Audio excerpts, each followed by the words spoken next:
Bonsoir à tous et à toutes. Je peux dire bonsoir en fait là, ouais. Hein, je peux dire bonsoir pour une grande partie des gens, ou peut-être presque bonne nuit à ceux qui sont déjà là.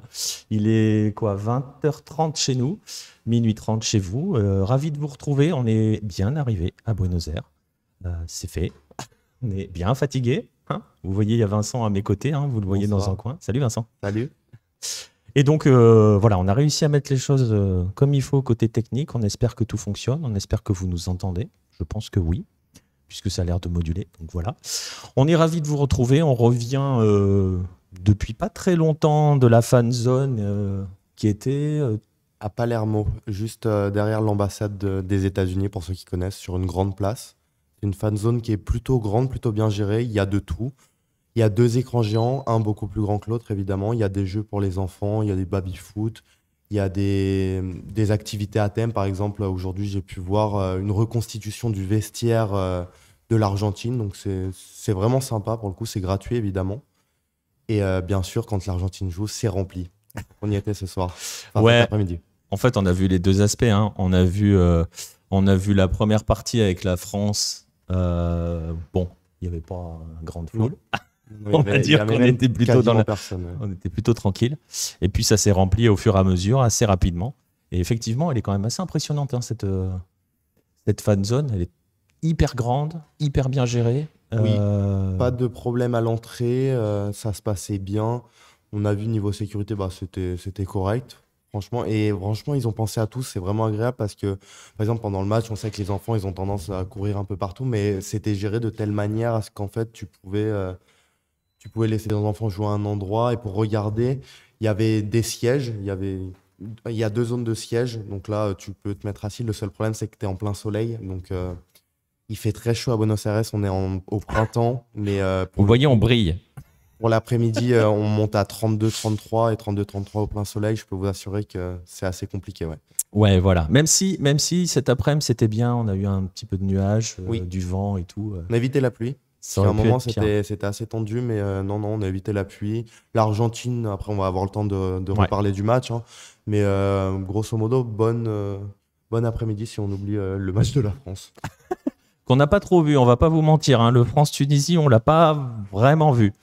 Non, j'ai vu la fin, moi, surtout, et le but annulé, que j'ai pas trop compris pourquoi d'ailleurs. Mais on a vu le but de Casery. Oui, on l'a vu, effectivement. Il était annoncé. Oui, Nico me l'a annoncé avant, je confirme. Et pour le coup, j'avais annoncé le 1-1, j'ai failli l'avoir, mais pas de chance. Ouais, mais enfin, voilà. Donc voilà, on est revenu de cette fan zone, on va en parler, on va parler de cette journée. Cette émission est réalisée en partenariat avec The Bet, qui nous a même surtout permis d'être là, en fait. Vous avez peut-être pu découvrir sur leurs réseaux sociaux la première vidéo que l'on a fait pour The Bet. Vous allez en découvrir une autre demain. On peut pas vous montrer, comment dirais-je, une sorte de teasing ou quelques images qui vous permettraient de deviner ce que vous allez découvrir demain, parce qu'on vient juste d'arriver et on n'a pas commencé à dérocher véritablement. Donc on vous montre. Je vous invite à vraiment aller suivre sur les réseaux sociaux de The Bet. Vous verrez demain, il y a une petite pastille qui va arriver. On a suivi un supporter, Oui. un ninja de la sélection, pas que, mais un ninja de la sélection qui était déjà bien.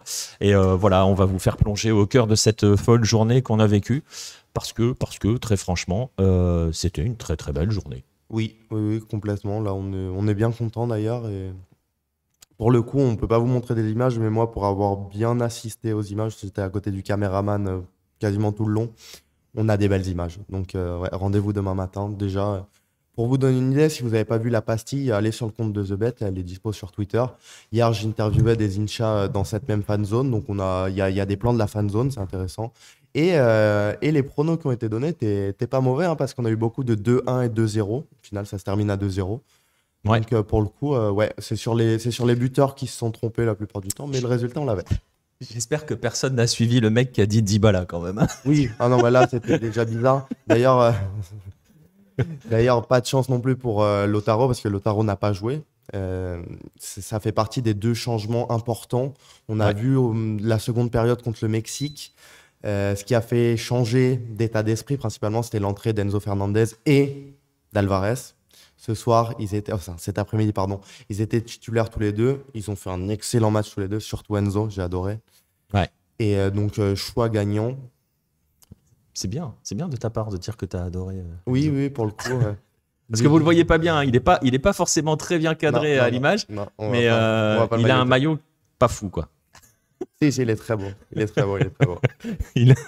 Voilà. On va saluer Tonton Socrates qui est dans le chat. Bonsoir à toi, c'est ta première. Salut à Ibra aussi, oui, en espérant que le Maroc sauve l'honneur. Sauve l'honneur de quoi? C'était pas finalement. Il y a eu un moment où on avait envisagé un 0 pour l'Afrique. Au final, c'est pas si mal. Le Sénégal est passé. La Tunisie, elle sort quand même bien. Enfin. Oui, elle termine bien. On les attendait pas comme ça, hein. Non, surtout après le 5. C'était 5-1 contre le Brésil, si je me trompe pas. Ouais, 5-0 ou 5-1? Je crois qu'ils avaient mis un but. Ouais, 5-1. 5-1. Et au final, ils battent les champions du monde. Bon, l'équipe de France était évidemment remaniée. Mais pour le peuple tunisien, je pense qu'ils ont de quoi sortir la tête haute, ouais.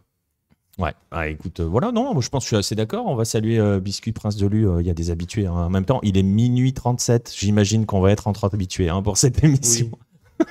On va être entre ceux qui ont aussi l'habitude de subir nos lives.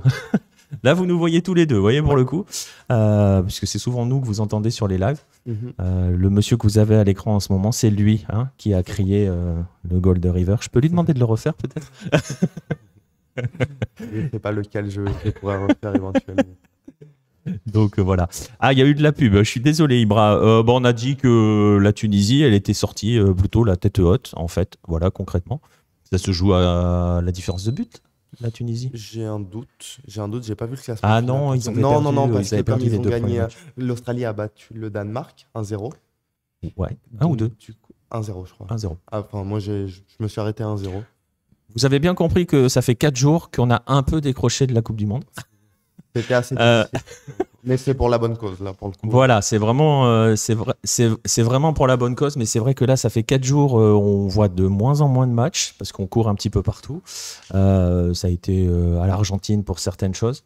Mais bon, voilà, là aujourd'hui, on l'a mieux vécu, on l'a bien vécu avec le peuple argentin. On va justement parler de ça, de ce match, de cet après-midi. Tu l'évoquais, il y avait eu les petits changements, enfin les changements.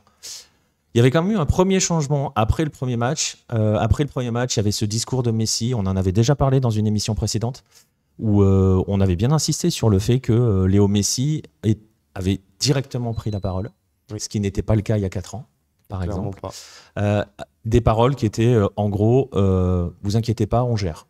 Oui, qu'on allait. Messi a dit qu'ils étaient un groupe et qu'ils allaient devoir le montrer. Ils l'ont très clairement montré parce que le match de cet après-midi est totalement pour l'Argentine. La Pologne peut repartir avec une valise. Ils se qualifient grâce au carton jaune. Faut pas l'oublier. Donc non, clairement, du début à la fin, l'Argentine a été très convaincante et le score ne reflète absolument pas le match. Ouais, ça, on va en reparler dans un instant. Mais c'est vrai qu'il y a 2 étapes et demie, enfin deux étapes plutôt. Il y a eu 3 matchs, donc il y a eu 2 étapes. On va compter les intervalles. Il y a eu ce premier match où Messi appelle au calme. Même Scaloni a été très calme, le vestiaire a été très calme, les joueurs très calmes dans les déclarations. Pas de panique, pas de pseudo-crise ou de trucs larvés. Même la presse, tu l'avais déjà dit, hein, oui. La presse avait été très très calme envers la sélection. Et là, on a rencontré des gens. Ils étaient sereins, hein. Oui. Il n'y avait pas de grande tension avant le match. Absolument aucune. Regardez la vidéo d'hier, vous allez bien vous rendre compte du cas. Et même moi, avant le match, pendant qu'on préparait les trucs comme ça, j'aime bien parler avec les gens de temps en temps. Je demandais pendant qu'on faisait la queue, par exemple, derrière moi, ouais, vous en pensez quoi? Vous êtes serein? Ouais, ouais, ouais. La plupart du temps, ils pensaient gagner 2, 3 buts d'écart. Même si, pour le coup, le plus compliqué était clairement ouvrir le score, mais après, on savait que ça allait être plus tranquille. Et surtout, ce penalty raté par Messi. D'ailleurs, penalty, je sais pas ce que Oh, il est vous en surtout pensez. arrêté par Chesney. Oui, oui, oui, il est très bien arrêté. Pour le coup, ouais, Messi a bien tiré le penalty. On aurait pu croire qu'éventuellement, ça pouvait jouer dans la tête des joueurs argentins, mais là, ils ont complètement prouvé que le match contre l'Arabie Saoudite était un match que tu peux jouer 1000 fois, que tu vas gagner 999 fois. Ça arrive. On sait que l'Argentine est assez connue également pour imploser en vol. Ça aurait pu arriver, mais pour le coup, la victoire en Copa América l'année passée a vraiment fait du bien. Après 27, enfin depuis 28 ans sans titre, ça a clairement fait beaucoup de bien. Et là, on l'a vu, tu parlais, Nico, de la presse qui était tranquille. S'il n'y avait pas eu cette victoire en Copa América, Ouais. je pense que l'histoire aurait été nettement différente. Ouais, ça, on est d'accord. Mais il y avait quand même cette sérénité générale. Et en fait, c'est contagieux. Hein. C'est comme le reste. Hein. C'est-à-dire qu'il y a 4 ans, ça partait déjà dans tous les sens avant la Coupe du Monde. Même bien avant. Oui. Et là, il y a une sérénité. Il y a toujours eu de la sérénité. Et clairement, elle a été acquise aussi et complètement validée par la Copa América, la série d'invincibilité. Il y avait 2 questions à l'issue de ce match-là. C'était comment est-ce qu'ils allaient encaisser la fin d'une série d'invincibilité et est-ce qu'ils allaient donc ne pas imploser comme tu viens de le dire. Donc, ils nous ont montré au match suivant. Ça a été un petit peu. Là, pour le coup, ça a été tendu. Là, il y avait de la très tension. tendu face au Mexique. Oui. Et ils se sont libérés. Et d'ailleurs, on l'avait dit, hein, je ne sais plus si on avait fait une émission après le match de l'Argentine, mais je ne suis pas sûr. Hein. On n'avait pas pu. Ah non, on n'a pas fait d'émission parce vous que. étiez dans l'avion. Voilà, j'étais dans l'avion et je sais que j'en ai parlé avant de prendre l'avion sur RMC où je parlais du mot qui revenait partout dans la presse à ce moment-là, c'était soulagement. Oui.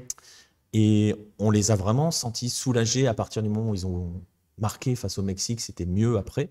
On les a vus vraiment monter en puissance au sein de ce match. Et là, cet après-midi, donc il y avait la sérénité, il y avait le soulagement et là d'entrée, on a très vite compris que ça allait être vite plié. Enfin, pas vite plié, mais qu'il n'y aurait pas de suspense.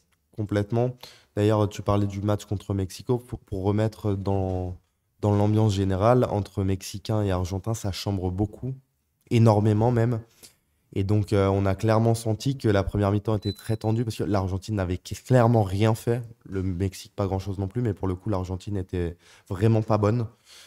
Et ce but de Messi qui vient un peu de nulle part, clairement, a libéré les joueurs. Et on a vu qu'une fois soulagés de ce poids, parce que là, pour le coup, s'ils perdaient contre le Mexique, ou même un match nul qui les aurait bien embêtés, ça pouvait être une catastrophe, une vraie catastrophe. Et surtout, premièrement, parce que c'est contre Mexico. Et deuxièmement, parce que pour la suite, ils n'auraient pas forcément été éliminés. Mais concrètement, Nico l'a bien dit, là sur ce match d'entrée de jeu, l'Argentine a très bien joué. Ça a joué dans le camp adverse, ça a dédoublé les passes, il y a eu plusieurs grosses occasions. D'ailleurs, je vous ai dit que pour moi le pénalty était douteux, mais pour le coup l'Argentine aurait très bien pu marquer dans le jeu plusieurs fois avant. Donc c'est pas scandaleux du tout. Et en deuxième mi-temps, ça a déroulé concrètement. Ouais, c'était un monologue, comme on dit ici. Ouais, avec Nico, je me souviens qu'on s'est fait la réflexion quand la Pologne jouait en 5-4-1. Ah ouais, à 0-2. But. À 0-2 en 5-4-1. Oui, c'est assez rare de le voir. Après, moi, j'ai dit à Nicolas, clairement, je pense que c'est une meilleure technique, essayer de se défendre, de ne pas prendre un autre but et de... Ouais, de perdre la différence de but. Voilà, en fait. Ouais, c'est ça. De la garder et que ça se joue au carton jaune, que de compter sur le Mexique pour faire quelque chose. Et pour le coup, le Mexique s'est réveillé un petit peu tard. Et donc, du coup, en plus, là, clairement, l'Argentine... Moi, on m'a interviewé pour une radio argentine pendant l'après-midi. On m'a dit, ouais, est-ce que les Français, ils ont peur de choper l'Argentine? Alors, je lui ai dit, peur, je sais pas. Mais clairement, moi, personnellement, je préfère éviter l'Argentine à ce stade de la compétition, ouais. Et les Argentins, très clairement, sont contents aussi d'éviter la France, je pense. Ouais, en fait, c'est ça qui est assez rigolo. C'est que c'est assez réciproque au final. Hein. C'est-à-dire que d'un côté comme de l'autre, on n'a pas envie de se croiser. En tout cas, pas tout de suite. Voilà, si on pouvait se croiser genre en finale, et je crois que ça, maintenant, il peut y avoir que ça. En finale, ouais. Tout à fait. Donc là, maintenant, on est tous. C'est marrant, hein, tout le monde est un peu plus serein. Voilà. Ouais. Je sais que après le match, je suis allé acheter à boire. Et voilà, la fille qui vendait commençait à me dire, tu vois, me demander d'où je venais. Je lui dis France, machin. Elle dit, ah bah vous avez perdu. Je dis, oui, mais bon, on était sûr d'être premier, machin. Et là, vous allez jouer qui? Bah la Pologne. Ah, bon, ça va. Oui, je dis, bah vous l'Australie, ça va. Enfin, tu vois, on était dans le même climat, genre, bon, ça va. On est content de s'éviter en fait. Ouais, totalement. Même si, bon, pour le coup, il y a quelqu'un juste avant le match qui est venu nous parler, qui nous disait, moi, je veux absolument jouer contre la France pour être la revanche. Pour avoir la revanche, pardon. Il était avec son ami il était là, non, c'est mieux si on termine trop. Bah, c'est vrai que tu as toujours un petit peu deux écoles. Hein. Tu as ceux qui veulent absolument se venger tout de suite d'une défaite. Et pour ceux le qui coup, se disent non, ça va aller. Il a même dit putain, je suis pote avec un Français si tu m'avais dit ça il y a 4 ans. Et pourtant, pour le coup, on les avait gagnés correctement. Enfin, le match France-Argentine, il n'y avait aucun. On les a pas volés, quoi. On n'a pas volé de la victoire. Non. Mais bon, vous savez, les Argentins, quand ils perdent. Ouais, mais il n'en est pas de ton question. Hein. Quand ils parlent de la France, ils parlent pas de vol ou. Ils veulent juste effacer la défaite, quoi. Ouais, c'est ça. C'est ça. Non, concrètement, on est absolument pas sur un cas comme pourrait l'être l'Angleterre ou le Mexique, par exemple. Tout simplement. Et alors pour te répondre, Ibra, est-ce qu'il y a une haine des Français? Écoute, je t'avoue qu'on le craignait un petit peu. C'est vrai, hein, on se disait, bon, s'il y a un France-Argentine, on va quand même faire gaffe. Et très honnêtement, bah, on la sent pas. Non, ce qui est juste un peu dérangeant, c'est qu'ils voient pas le problème avec le champ sur Mbappé. Oui. Mais bon, quand tu creuses pas, en fait, faut pardonner. C'est de l'inconscience, en fait. C'est le peuple qui est comme ça. En fait, c'est normal ici, donc au final, je sais pas, comme quand un enfant dit une bêtise, des fois, il va dire quelque chose parce qu'il est trop sincère et honnête. Il y a eu quelques discussions hein, sur dans le Uber l'autre jour. Non, mais exemple. c'est raciste, monsieur. Oh. Non. Si, monsieur, c'est raciste. Voilà, il nous a carrément demandé, mais c'est un débat chez vous, l'origine des africaines, parce qu'il n'a pas dit l'origine africaine des choix. Bah non, ils sont français. Donc c'est pas un débat. Et voilà, c'était assez. Ouais, après la chanson originale Escuchen Corren la Bola, c'est de Nueva Chicago, qui est un club de 2e division argentine pour le coup. Et c'est du même acabit, hein, concrètement, c'est raciste, transphobe, ce genre de choses. C'est le folklore, on dira. Ouais, c'est ce qu'on appelle ici le folklore, et c'est voilà forcément voilà. Alors je vois ton message, Paul Le Poulpe. C'est vrai que sur l'Australie, depuis qu'ils ont rejoint l'Océanie, ils sont inarrêtables. Mais alors, j'ai pas eu le temps de discuter avec Baptiste. Non. Mais je pense, et je sais que j'ai répondu cela sur Twitter, je pense qu'on peut dire que l'Australie est revenue en Asie. Voilà. Il n'y a plus de débat maintenant. Je pense que Baptiste n'ouvrira plus le débat. Ça va être les derniers en plus. Oui. Peut-être, on ne sait jamais, parce que le Japon peut faire quelque chose. Oui, c'est ça, c'est que le groupe Corée de du Sud, l'Espagne, c'est chaud quand même. Oui, la Corée, ça va être un petit peu plus dur, ouais, je pense. Et après, Japon, il faut faire un résultat face à l'Espagne. Hein. On a eu des surprises, non? On a eu des surprises, qui voyait on va y croire. L'Équateur sauter? Pas grand monde, à mon avis. Moi, le premier, d'ailleurs. Ouais, moi, j'y croyais pas trop. Ils ont un peu raté leur match. On était avec eux hier. On était déjà dans cette fan zone parce qu'on était allé prendre des repères. Il y avait quand même pas mal d'Équatoriens, hein, mine de rien. C'est que Buenos Aires, pour ceux qui connaissent un petit peu, c'est une ville qui est très diversifiée culturellement. Pour le coup, tu vas retrouver beaucoup de communautés latino-américaines, vénézuéliens beaucoup, colombiens beaucoup, péruviens pas mal non plus, chiliens un peu moins, mais il y en a quand même quelques-uns. Pour le coup, Buenos Aires, c'est vraiment super diversifié à ce niveau-là. Et ça se ressent fan zone, tu vois. Par exemple, la France, honnêtement, je m'attendais un petit peu plus de monde. Ça n'a pas été le cas, mais bon, on a rencontré un lecteur d'ailleurs. On le salue, Colas. Je sais pas exactement, c'est vrai. On a rencontré un lecteur de Lucarne Opposée. Voilà, ça fait toujours, nous écoute, ouais. Toujours bizarre. Hein. Moi, je t'avoue, ça me fait toujours bizarre quand j'ai quelqu'un qui aime me dire ah, je vous lis. Donc oui, on le salue et on le retrouvera peut-être. Ouais, tiens, peut-être la semaine prochaine, on verra.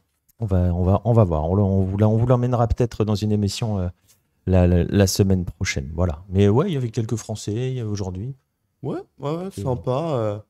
Non, en fait, l'ambiance de la fanzone, je vous en ai pas trop parlé non plus, mais même après le match, en fait, là, on s'est retrouvé avec un concert. D'ailleurs, j'étais en train de faire une interview d'un groupe de potes et en plein milieu de l'interview, ils ont commencé à lancer le concert, donc super fort. Mais bon, ça va. Pour les images, ça devrait le faire. Mais c'est sympa parce que, notamment, bon, évidemment, ça s'est vidé plus des 3/4. Ouais, assez rapidement. Alors en fait, pour le dire, avant que tu continues, on voulait faire l'émission dans la fan zone. Oui. On est censé avoir ce qu'il faut. Oui. Et je parle en termes de réseau et tout. On se balade avec un routeur et tout. Voilà, j'entre dans les débats, hein, on vous cache rien. Et il y avait tellement de monde que les réseaux étaient totalement saturés. Donc Saturé, et on avait un problème aussi de prise électrique, c'est-à-dire que moi, j'ai demandé à la prod. c'était jouable. C'était jouable, ouais. Mais concrètement, le réseau. Alors, je sais pas si c'est comme ça en France, parce que ça fait extrêmement longtemps que je suis pas allé au stade en France.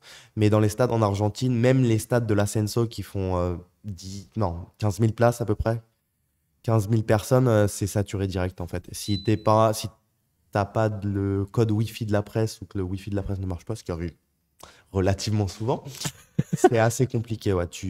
Pendant le match, ça va parce que personne n'est sur son tel et tout le monde regarde, mais à partir du moment où tu commences à être à la mi-temps, avant le match, tout ça, tout le monde est forcément sur le téléphone, en train d'envoyer des WhatsApp, ces choses-là, et le réseau est saturé pour envoyer un WhatsApp. J'ai montré, je me devais de montrer à Nicolas, j'ai rencontré un ninja de Baraka Central. Incroyable. Je pensais pas voir ça, donc je lui ai envoyé un WhatsApp et j'ai reçu la réponse de Nico. J'étais à côté de lui parce qu'il me l'avait envoyé. Mais pour vous donner une petite idée, ça marche, mais il y a un petit peu de retard. Donc là, ouais, concrètement, c'était compliqué de faire l'émission là-bas. On aurait bien aimé parce que franchement, ça aurait été vraiment sympa. Mais on va vous le faire vivre d'une autre manière, il n'y a pas de souci. Vous ouais, il y a des choses de prévues. Alors, il y a deux autres émissions qui sont prévues, spécifiques Argentine, spécifiques avec The Bet. Je sais pas si on doit dire où on va aller. Je suis pas sûr. Non, on va laisser la surprise. Ouais, on va laisser la surprise. Exotique.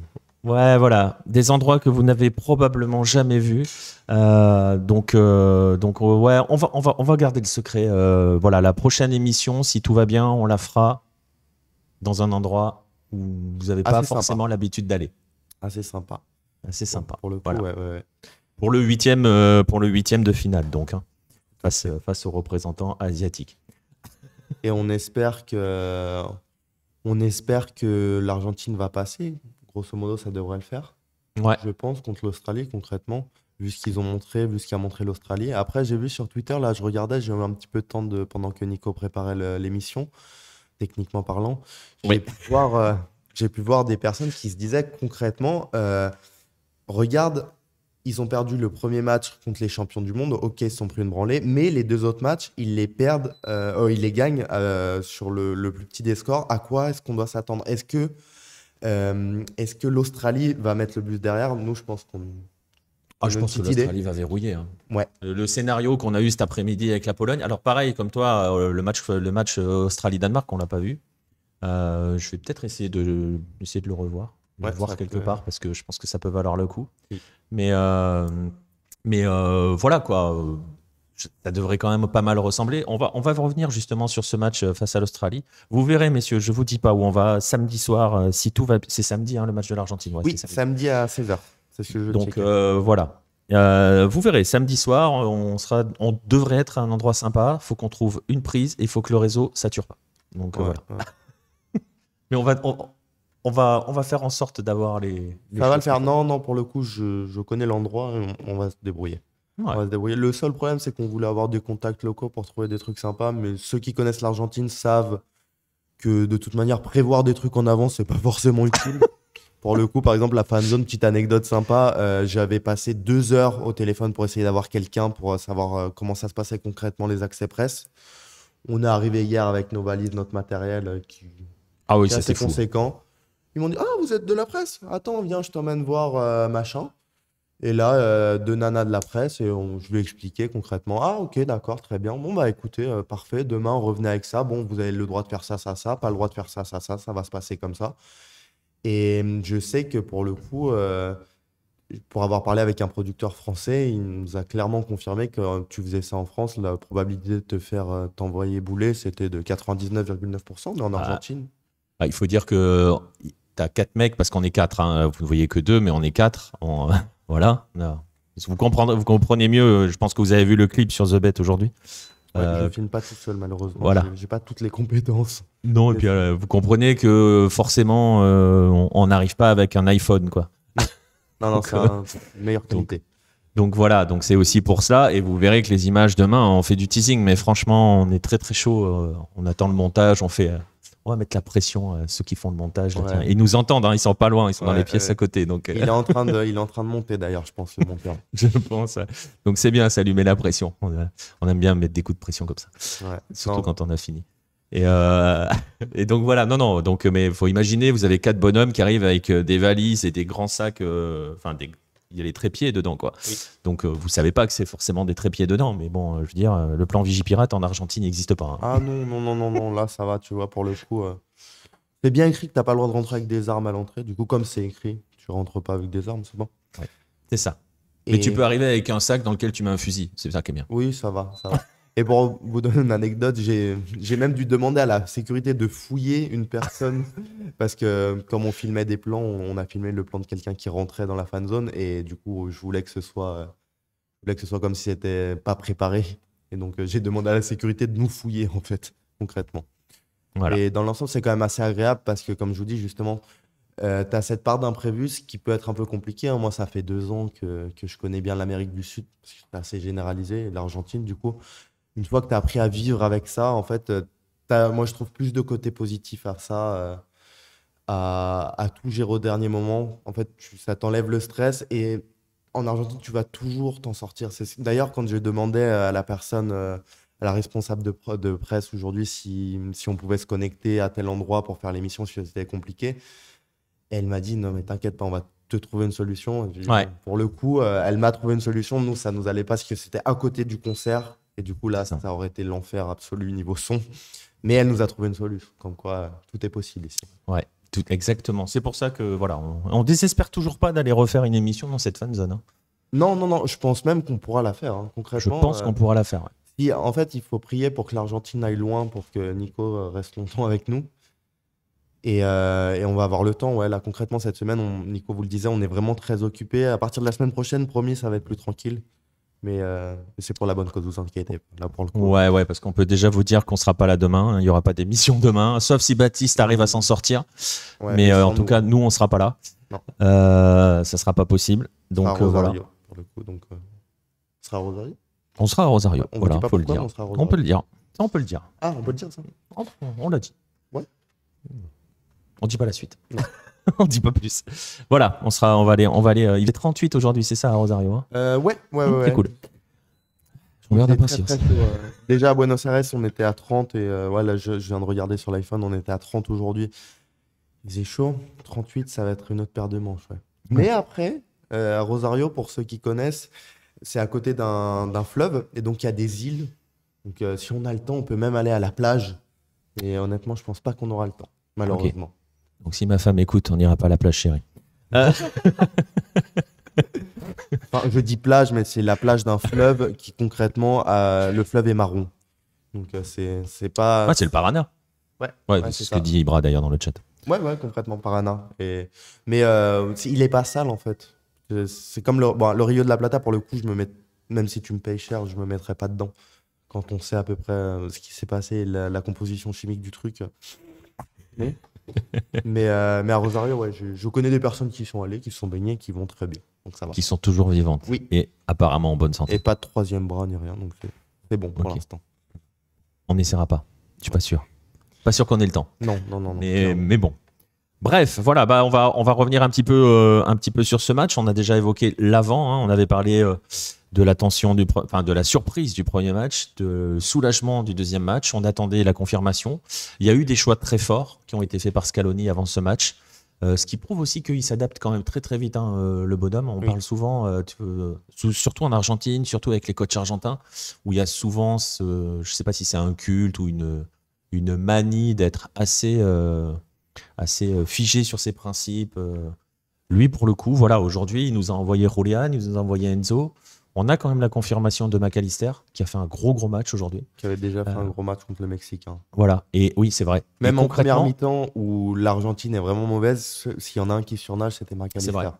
C'est vrai. Et concrètement, c'est une équipe quasi new look, surtout au milieu offensif, par rapport à ce qu'on avait l'habitude de voir. Ce qui était assez amusant, parce que généralement, on disait de l'Argentine, bon, c'est facile, la compo de Scaloni, on peut vous la donner comme ça, quoi. C'est un peu Uruguay, époque Tabarès. Ouais. Mais c'est plus le cas. Ah non, plus du tout. Même moi, avant, j'avais eu l'occasion de vous donner avant les matchs contre l'Arabie Saoudite et avant le match contre le Mexique, les compos probables. Et il y avait il y avait forcément un nom à chaque fois qui était pas bon. Là, pour le coup, la surprise, c'était surtout le latéral qui est Molina qui est revenu. Ouais, mais ouais, lui, pour le coup, tu reviens du classique. Ouais, tu reviens du classique, mais tu vois, il change, il revient, il C'est vrai. s'adapte. Ça prouve aussi, je pense, que l'union du groupe fait beaucoup parce que pour le coup, Nico n'était pas surpris, il était content de la titularisation de Julian. Pour le coup, moi, je pensais dans ma tête, le message que tu envoies au Taureau, c'est peut-être pas le Certes. meilleur, mais comme le groupe vit bien, que concrètement, les choix lui donnent, enfin, ses choix lui ont donné raison, hein, concrètement, puisque Ça. l'Argentine joue très bien, ça va être accepté. Et là, j'ai hâte de voir en huitième, du coup, tu penses qu'on va se retrouver sur la même composition, là, s'il se passe rien? Pas sûr que le milieu bouge beaucoup. Non, moi non plus. Je pense qu'on va rester sur ce trio de Paul, Enzo, McAllister. Ouais. Parce que ça a fonctionné de fou, vraiment. Juste, moi, je mets une réserve sur De Paul. On a eu l'occasion d'en parler autant avec des Argentins. Pour le coup, Nico était à côté de moi quand je leur en parlais. La seule réserve que je mets, c'est que moi, De Paul, c'est un joueur que j'aime beaucoup, qui joue très bien. Le problème, c'est que quand l'équipe va mal, De Paul disparaît un peu beaucoup.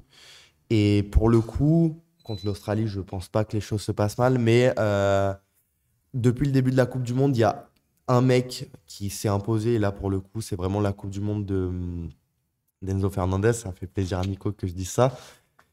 Et il dit ça avec son maillot de Boca. Ouais. C'est pas beau, ça. Non, là, pour le coup, vraie révélation du côté de l'Argentine. C'est pas une surprise. Je pense que ceux qui suivent le foot argentin, ceux qui suivent le foot portugais aussi, et Benfica en particulier, ne sont absolument pas surpris.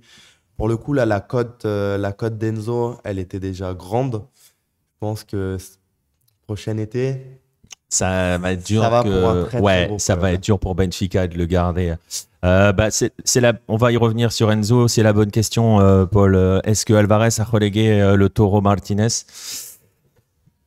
J'ai presque envie de dire oui, mais je peux pas être objectif avec Julian. Pour le coup, Mais je pense que oui, parce que Julian a montré ce soir, enfin cet après-midi, pardon, qu'il était encore une fois très bon. c'est ce en soir équipe. pour les Français. Oui, donc. oui, ce soir pour les Français.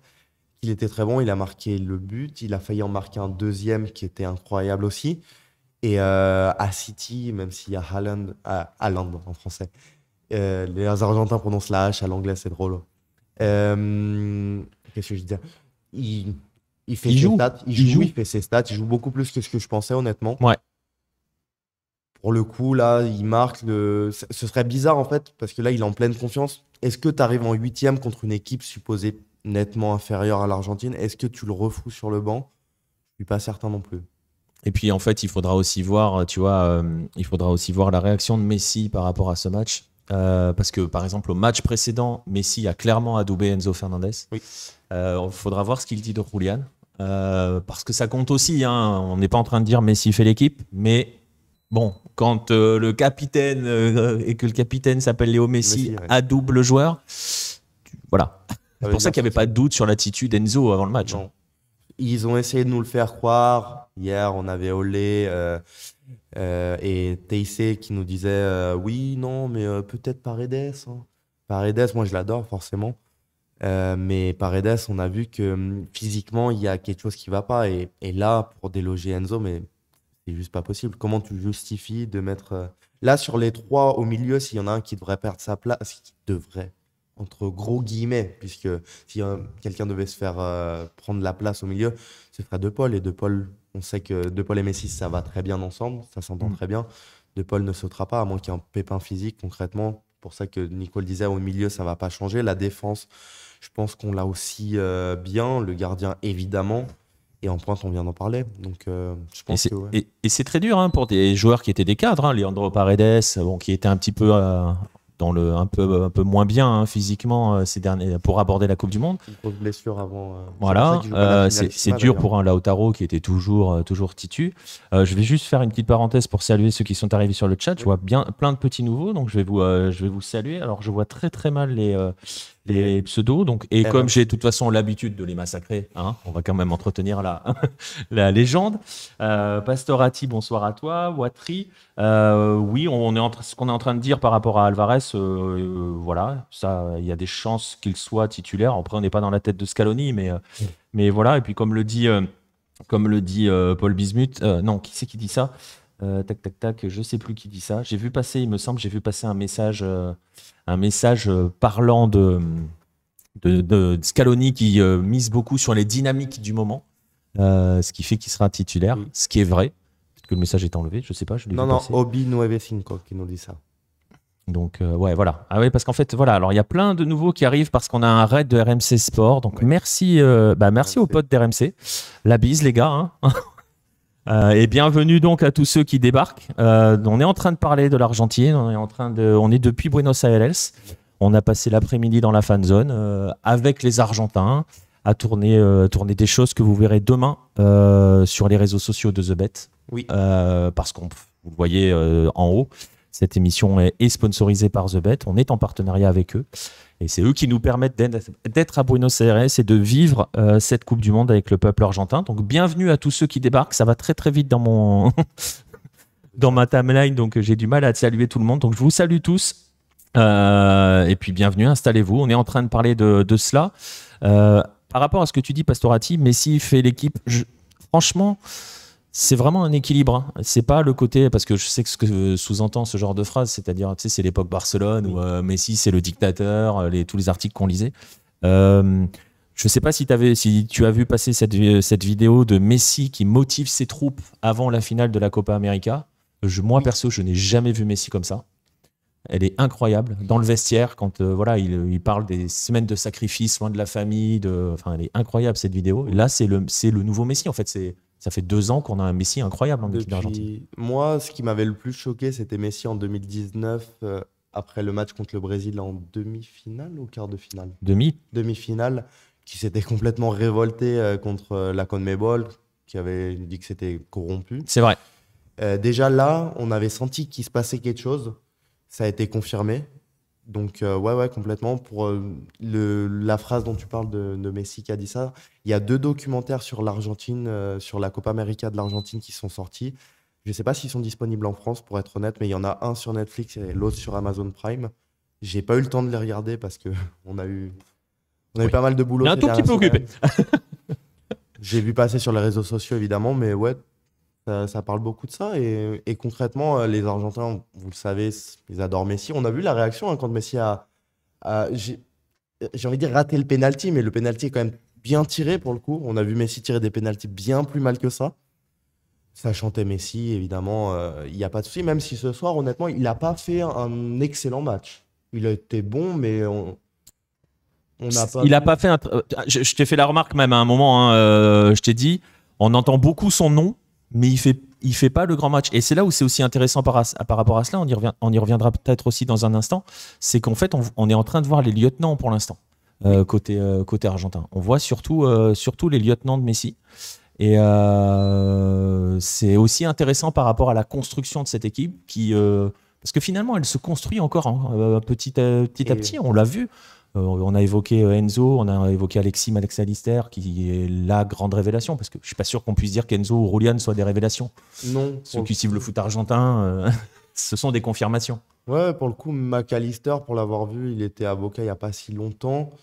Très complet. Je crois qu'en Angleterre, je ne suis pas du tout au foot anglais, donc je ne vais pas commencer à vous inventer des choses, mais la plupart des retours que j'avais étaient bons. Pour le coup, l'avoir au milieu, Lo Celso, même avant qu'il se blesse, je me souviens dans un live sur Hello, live de Libertadores, je crois, on s'était posé la question qui est susceptible de perdre le poste au milieu de terrain pour Enzo Fernandez, justement. Et c'était Lo Celso Ouais, On était à peu près on peut tous pas dire d'accord c'était sûr parce que justement il y avait une période où Scaloni avait vraiment son 11, ou ce qu'on disait tout à l'heure, hein, c'était il avait son 11. Je suis d'accord, hein, Watri, il a sauvé la mise contre le Mexique, Messi. Mais tu vois, par Ah exemple non. aujourd'hui, on l'a pas. Oui, contre le Mexique, c'est clair. Mais et c'est intéressant son penalty parce que il est plus arrêté que raté pour Oui. le coup parce que la parade de Chesney, Ouais, elle est propre. c'est quelque chose. Même si au ralenti, il y a trop d'indications corporelles données par Messi. Mais bon. Pas expert. On voit très vite où il va tirer. Mais bon, c'est pas. Voilà, mais il est très très bien arrêté. Mais justement, c'est intéressant aussi par rapport à ce groupe et par rapport à tous les trucs, Messi, dictateur, Messi fait les équipes, Messi machin. Lui il parle d'un groupe, d'une famille et de choses comme ça. C'est ce qui était dans les discours de ces émissions, enfin non, de ces docs Oui. au cœur de l'équipe. Et on le voit parce que la réaction de l'Argentine après le pénalty raté, c'est la tornade. Oui. Ils ont accéléré après le pénalty en fait. Ah oui, et surtout, il y a quoi? Il y a 4, 3, un peu plus, 4, 5 minutes, je perds le décompte avec les temps additionnels. Du coup, et totale confiance, c'est-à-dire que les Argentins, on aurait pu penser, ah non, on vient de rater un penalty, merde, pour être vulgaire. Est-ce que ça va jouer dans notre tête? On l'a vu par exemple contre l'Arabie Saoudite, ça a certainement joué, de beaucoup ratés d'occasion, tous ces hors-jeux, ça a clairement joué mentalement. Là, pour le coup, aucun doute. Le stade, très important de noter que le stade était Incroyable. incroyablement rempli. Et Je sais pas ce que ça a donné, tu fais bien de le mentionner parce que je sais pas ce que ça a donné sur la télé française. il y a eu un problème. Mais en tout cas, nous, dans la fan zone, à l'écran, ouais, ça a sauté ça un a petit sauté. peu, Ouais, c'est mais revenu. normalement, ça doit être parfait, revenu. Parfait. Je pense, j'espère. Je Est-ce qu'on est revenu? Je suis affiché offline, moi. Ah, alors attends. C'est revenu, on me dit. Ah, parfait. Voilà, c'est revenu. Voilà, c'est revenu, Nickel. normalement. Voilà. C'est good. Merci, messieurs. Merci ou messieurs, dames, je ne sais pas après tout. On est là, tout le monde est là. J'ai vu passer un petit truc rouge, un reconnexion, mais ça a duré 10 secondes et avec le délai, ça doit. Voilà, j'espère que vous avez pas raté vous avez raté la meilleure phrase de l'émission. Voilà. Désolé. Pas de chance. Donc voilà. Mais je sais plus où on en était d'ailleurs. Je parlais du stade. Je disais que le stade était très Oui, rempli et full c'est ça. Alors, je sais pas ce que ça donnait à la télé française. En tout cas, parce qu'on sait parfois que les télévisions, hein, ça joue sur les niveaux. Oui. Nous, on avait les écrans géants et le son de la télé argentine. Et je peux vous assurer qu'on entendait les chants argentins, mais de fou. Oui. D'ailleurs, il y en avait certains qui étaient repris dans la fan zone tellement on les entendait, quoi. Non, c'était incroyable, impressionnant. On sait, lors du premier match contre l'Arabie Saoudite, ça a été extrêmement décrié, l'ambiance dans le stade, Ouais. qui était complètement pour l'Arabie Saoudite, ce qui est un peu un comble quand on s'appelle l'Argentine. On pique l'orgueil si on te dit que tu ne supportes pas, que tu ne chantes pas. Ça avait beaucoup parlé. On avait dit que les personnes qui allaient là-bas, de toute manière, c'était ceux qui avaient du pognon et donc ils étaient là-bas pour faire la photo Instagram. Le match d'après, bizarrement, on a vu 2-3. J'ai pas envie de dire Barra Brava parce que j'ai aucune preuve de ça, mais on a vu 2-3 groupes de supporters qu'on a l'habitude de voir dans les stades argentins. L'ambiance a commencé à augmenter et forcément, on sait que du côté de l'Argentine, quand on a une partie qui commence à supporter, à chanter, avec les tambours notamment, c'est assez vite repris parce que tout le monde, quand je dis tout le monde, c'est les personnes de 50, 60 ans incluses, évidemment, tout comme les jeunes de 7, 10 ans. Vraiment, on a une partie de la population très grande qui connaît les chants de l'Argentine, qui va les chanter. Et il manque juste ces personnes pour lancer les chants, pour rythmer tout ça. Et les tambours sont très importants pour le coup. Tu peux confirmer, depuis qu'au Monumental, il n'y avait plus de tambours. Ah bah quand ils ont enlevé les tambours, c'était assez triste. Hein. C'était même très triste pour avoir été au stade à ces moments-là. Je parlais avec des presses de River. Et concrètement, même si malheureusement, c'est pas une mauvaise décision de les enlever. En fait, c'est la conséquence d'un ménage, parce que malheureusement, ces personnes-là, ok, tu as tout le bon côté ambiance, tout ça. Derrière, les activités qu'ils font, c'est pas forcément très louable, loin de là. Non. Criminel, en fait, on en a souvent parlé dans les lives, hein, quand on fait les lives argentins, notamment. Bon, c'est pas blanc et noir. C'est très difficile à résumer. Ça reste quand même pas des gens très recommandables, voire même pas recommandables du tout. Même vaut mieux les éviter. Ouais. Voilà. Mais c'est vrai qu'ils participent quand même aussi aux ambiances dans les stades. Oui. Et Beaucoup. que serait la Bombonera sans les Barras? Et non, ça change tout. Concrètement, il n'y a pas de comparaison. Je vois Paul Bismuth qui nous dit qu'il faut aussi signaler que la Pologne n'a rien proposé. L'une des meilleures ambiances. Oui, la Pologne n'a rien proposé. Pour le coup, c'est vrai que ça aurait été intéressant aussi de voir s'il y avait eu, par exemple, imaginons, après le pénalty raté, un but de la Pologne, un contre. Très, très peu probable. Nico m'avait dit la cote de la Pologne, c'est 3 et quelques, c'est le nombre de passes. C'était 1,72. 1,72. Et ouais, j'avais dit ça correspond au nombre de passes consécutives qu'ils vont faire dans les 30 mètres argentins. Oui, et ça n'a pas trop eu tort sur le coup. Je pense que c'est comme ça que du côté de The Bet, ils avaient établi les cotes. Les cotes, ouais. On se demandait l'autre jour, on parlait d'algorithme. C'est pas ça. C'est des petites stats cachées. Donc voilà. Non, mais c'est vrai que la Pologne n'a absolument rien proposé. Mais attention, parce que je suis pas sûr que samedi, l'Australie ait envie de proposer beaucoup de choses face à l'Argentine. Surtout que, alors, je vois la question de Watry sur la pression. On l'a un petit peu évoqué, la pression. Très honnêtement, la pression, déjà ce groupe disait qu'il n'en avait pas vraiment. Il y avait même Scaloni qui avait parlé, qui avait essayé de la faire partir en évoquant, je me souviens quand il a parlé il faut vivre avec passion mais être calme, quoi. C'est pas une question de vie ou de mort. Donc c'était aussi pour dédramatiser un petit peu tout cela. Ils ont quand même essayé justement de se l'enlever assez fréquemment, cette pression. Ils en ont jamais véritablement parlé, même si on a quand même beaucoup parlé de soulagement, c'est ce qu'on disait tout à l'heure après le match face au Mexique. Là, on les a vus franchement libérés. Oui. On a eu tu vois, avec les commentateurs pendant le match, où ça commençait à dire, quand il y a des milieux qui commencent à jouer, l'Argentine des milieux de terrain, voilà quoi. Ouais, et ça a joué au foot aujourd'hui. C'était beau à voir, pour le coup. À ce niveau-là, c'est top. C'est d'ailleurs ce qui faisait grandement défaut lors de la première mi-temps contre le Mexique, c'est que l'Argentine avait le ballon. Ok, c'est bien d'avoir le ballon, c'est cool. Avoir des occasions et jouer au foot, c'est mieux. Même si pour le coup, c'est toujours le débat Menotti contre Bilardo. Pour le coup, Scaloni avait même dit on n'est pas obligé d'être champion du monde. Oui. Et c'est quand même fort. Pour un sélectionneur argentin, d'arriver à une Coupe du Monde et de dire ça. Et ne pas se faire défoncer après. Surtout, c'est la partie importante, parce que le dire, tu peux le dire. Je pense que Sampaoli, il avait envie de le dire, il aurait pu le dire. Oui, mais s'il le dit, il se fait détruire. Voilà, c'est ça, exactement. Après, on l'a évoqué, et puis on l'entend, on nous le dit aussi. Il a mis fin à 28 ans de disette, Scaloni, donc c'est bon. Ouais, pour le coup, la pression, elle est partie, en fait. Il a gagné du crédit automatiquement pour le coup, s'il était sorti en poule, ce qui au final passe très loin, parce que l'Argentine se qualifie première tranquillement. Assez tranquillement finalement.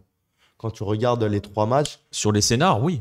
T'as un match. Ils ont raté 5 minutes face à l'Arabie Saoudite. Ouais, c'est ça. Sur un trou d'air de 5-10 minutes face à l'Arabie Saoudite. C'est ça. Et la première mi-temps contre le Mexique qui a été très mauvaise. Mais là, tu vois, Watry parlait de pression. Elle est mauvaise parce que là, pour le coup, c'est de la pression. Ouais. Là, on les sent sous pression. Complètement. Et la pression. Je le disais en début d'émission, mais je vais le répéter parce qu'il y a pas mal de nouveaux arrivants. Entre le Mexique et l'Argentine, il y a énormément de rivalité. Peut-être que vous pensez, sans tort, que c'est surtout avec le Brésil, le Chili, peut-être même l'Uruguay. Entre Mexicains et Argentins, fallait pas trop être sur Twitter 2-3 jours avant. C'était assez tendu. C'était même très, très tendu.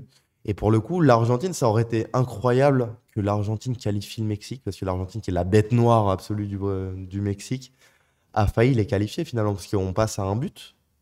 On passe à un but de l'Argentine. Si l'Argentine mettait un but de plus, ce qui n'était absolument pas impossible, aurait même dû se passer, concrètement, si on parle pour dire les choses. On ne va pas vous parler du match contre le Mexique, parce qu'on ne l'a pas vu. Mais l'Argentine aurait très clairement pu donner un coup de main à cette sélection. Et vu ce qui s'est passé après le match, même en interne, on avait vu par exemple, très rapidement, je vous la fais, Messi, on voit Messi dans le vestiaire et il y a un maillot du Mexique par terre. Et il y a des médias mexicains qui commencent à dire ouais, mais Messi c'est honteux, il a piétiné le maillot. Il piétine le maillot, il passe la serpillière avec le maillot. Il y a un boxeur connu qui avait commencé à parler. Canelo, c'est ça Oui, je crois que c'est lui. Je crois que c'est Canelo.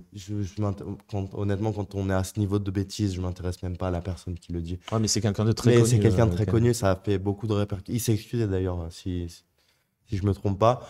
Et Mexique-Argentine, ouais, il y a eu le début, il y a eu avant le match, pendant le match, après le match. Et là, pour le coup, ça aurait été sympa. Et personnellement, j'aurais préféré un France-Mexique qu'un France-Pologne. Rien que pour le Ça. changement. Et pour Hello, ça nous aurait servi aussi, hein, pour le coup. Bah ouais, on se serait bien marré avec nos Mexicains. Oui. Ouais, surtout qu'on en a 3. Bah oui. Donc Donc là, on essaiera de les faire revenir, enfin on les fera revenir dans une prochaine émission justement pour débriefer ce Mexique parce que bon, l'Argentine reste quand même la bête noire du Mexique puisqu'un Argentin a éliminé le Mexique. Hein Oui. Tata Martino, la bise. ouais. Je crois qu'il a Qui sauté. s'est hein, fait c'est virer, ça ouais, c'est bon, là, il a sauté c'était quoi, 1 heure après le match, même pas, 30 minutes, je crois que j'ai eu la notif. Pas surprenant, on savait déjà qu'il était en fin de Non. contrat. Oui. Concrètement, il était là parce que ça coûtait trop cher de le virer et de changer de sélectionneur, ou peut-être qu'on n'a pas. Concrètement, au Mexique, Diego nous en avait parlé l'autre jour. Le projet, en fait, ce qui est surtout extrêmement critiqué au Mexique, c'est concrètement, Martino est venu avec ses joueurs. Il n'a pas préparé le futur. On rappelle que la prochaine Coupe du Monde se passe en partie au Mexique. Et ça passe mal. Et concrètement, ça passe très mal. Mais bon, c'était prévisible. Surtout que c'est la première fois qu'ils ne vont pas jusqu'ici. C'est ce qu'on disait dans les présentations sur Hello avant. C'est que normalement, le Mexique, c'est le quinto partido. Et Cinquième match. l'objectif, le 5e match, c'est-à-dire aller en quart de finale, parce qu'il y avait cette fameuse malédiction des 8e de finale. Ça les faisait d'ailleurs un petit peu flipper, hein, entre guillemets, hein, France-Mexique en 8e de finale, parce qu'en fait, à chaque fois qu'ils arrivent en 8e de finale, ils se prennent un gros, quoi. Ou un outsider, ou un vrai candidat au titre. Et il se passe tout le temps quelque chose. Le match contre les Pays-Bas en 2014. C'est ça. Et oui. Ouais, pour le On coup. me lance pas là-dessus. Non, parce que non. même s'il est tard en France et il est commencé à être tard chez nous, on va quand même peut-être pas insulter les mamans. Non. Restons cordial. Mais non, et pas les mamans néerlandaises. Là, voilà, hein, voilà. Mais bon, si on parle de ce match, on a bien envie. Quoi. Ouais, Mais voilà, là, on l'avait pas mal dit quand même dans les différents l'autre Coupe du Monde que du côté Mexique, on se posait surtout la question de savoir si on allait jouer le 4e match. Oui. Et la réponse, elle est tombée, on ne la joue Et pas. Alors c'est une histoire de carton face à une Pologne qui a rien proposé, comme disait Paul. Je suis pas convaincu, je sais plus, je l'ai vu passer dans le chat aussi que l'Australie propose beaucoup plus face à l'Argentine. Mais il y a eu quelque chose d'intéressant, ça a été noté par la télé argentine, je sais pas si tu l'as entendu, toi tu étais dans la meute à ce moment-là, Oui. mais les Polonais ont rien proposé offensivement, mais défensivement, notamment en première mi-temps, il y a des choses intéressantes dans le sens où ils ont contraint l'Argentine à centrer. Il a même dit à la télé le piège tendu par la Pologne. Ouais, c'est exactement. cette phrase à laquelle tu penses, ouais. Je me suis fait la même réflexion. Le piège tendu par la Pologne à l'Argentine est excellent parce qu'en fait, il les attirait. Glick, il fait 1m90, 93. Alors si on en ouais, c'est Varski qui disait Il ça. disait ça, ouais, c'est ça. Et ouais, ils ont dit qu'il faisait un 91. J'ai pas eu le temps d'aller vérifier. Je suis pas sûr que Glick fasse un 91. J'ai Il aucun. me paraît pas si grand. Je connais pas trop. Mais ça va être intéressant parce que l'Australie, Harry Souttar, il est à plus de 2 mètres. Hein. Oui. Pour le coup, Et d'ailleurs, l'ouverture du score arrive sur un centre à ras de terre. oui, ouais, exactement. Alors qu'en première mi-temps, c'est que dans les airs. Après, on a eu pas mal d'occasions où ça débordait sur le côté et il y avait ce fameux centre en retrait et à chaque fois, il y avait un pied polonais pardon, pour dégager la balle. Mais dans l'idée, franchement, c'était bon. On a vu Di Maria en forme aussi, pour le coup. On a vu un très bon Di Maria. 1,90 Glick. Merci Pastorati. Tu vois, je le voyais pas si grand que ça. Bon, bah, écoute, très bien. Mais oui, on a vu un très bon Di Maria. On a évoqué déjà tout à l'heure, hein, si vous venez d'arriver, vous l'avez manqué, on a évoqué De Paul qui a pas été si mal. Non. Aujourd'hui. Quand même, Et pareil, bon, hein. il est monté. Mais comme tu disais, De Paul, quand il est dans une équipe qui joue bien et gagne, il joue bien et Oui. gagne. C'est ça. Donc voilà. Bon, on a la confirmation, on l'a déjà dit, de McAllister, d'Enzo. On a vu un très bon Rolian. On a surtout vu, on n'en a pas parlé, et je pense qu'on finira le tour de l'Argentine là-dessus. Dans les couloirs, Acuna en première mi-temps a été très bon. Oui. Très offensif. Bon, c'est pas compliqué C'est- face à une Pologne comme ça, Non. mais Molina a été vraiment. Moi, je trouve qu'il a fait un gros match, Ouais. Molina, dans son couloir. Ouais, j'ai bien aimé aussi, surtout que en Argentine, c'est malheureusement, les débats entre Molina et Montiel, c'est parce qu'il y en a un qui est de Boca et l'autre qui est de River. Et Mais tu vois, pour le coup, vous voyez Vincent, vous devinez un peu son maillot. Hein. Il y a un maillot de Boca. Voilà, si vous ne le voyez pas bien. Voilà. Donc vous avez un monsieur de Boca qui est à ma droite, en fait, à cette table. Et vous en avez un monsieur qui vous parle en ce moment, qui est plus River, hein, si vous ne connaissez pas. Mais pour le coup, tu me demandes de choisir entre Molina et Montiel. Oui, alors le Montiel de 2015, ouais. Mais le Montiel de 2022, c'est voilà ça. quoi. Et il était titulaire contre le Mexique, du coup. Ouais. Il n'a pas fait un bon match, concrètement. Il n'a pas été non plus horrible, hein, mais il n'a pas démontré qu'il était là pour être titulaire. Donc concrètement, après, la défense centrale, bon, j'ai même pas trop envie d'en parler sur ce match parce qu'on. Gros match d'Otamendi. Ouais. Très sûr. Très Ouais, serein. ouais, certain, mais après, en face, vu ce qu'il y avait en face, je sais pas si. Ouais, mais il y a eu plusieurs interventions, plusieurs moments où il est venu couper, où il est venu. Pense, défensivement, moi, ce qui m'a le plus marqué sur ce match, honnêtement, c'est le retour à un moment d'Enzo Fernandez qui revient. Là, ce retour-là était incroyable. Ouais. C'est vraiment le. Si tu me demandes de choisir une action défensive, c'est pour ça que je te parle pas trop de la dupla centrale parce que. Ouais, mais j'ai dit, il faut pas que je parle trop d'Enzo. Non, pour le coup, bah là. Je sais que mon fils a suffisamment célébré la passe d'Enzo pour le but de Roulian. Hein. Boca se rattrape sur le premier but. Ça. Tout le monde est content ce soir. Ouais, voilà, tout le monde est content. Ouais, débat stérile, c'est pas un débat si anodin quand même, hein, le latéral en Argentine, parce que je vois Paul qui évoque le Brésil aussi avec Neymar. Oui, ça va être très très chaud apparemment, Neymar. Hein. Ça commence à dire qu'il sera pas là au 8e. Hein. Donc ça commence, ouais. Il est pas là pour le 8e. Moi, après, le Brésil et le Brésil. Brésil, il croise qui le Brésil, là, ça... j'ai un doute. Bah si, c'est le groupe Uruguay-Portugal. Oui, bah oui. Alors donc, si t'as un Brésil-Uruguay sans Neymar.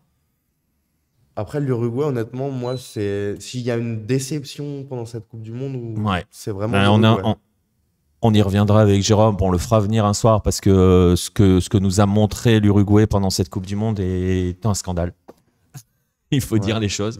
Et c'est aussi un scandale. C'est surtout une très très grosse déception. C'est Brésil-Ghana. En fait, je ne l'ai pas dit, Pastorati, parce que je ne me rappelais plus quelle était l'équipe africaine de ce groupe.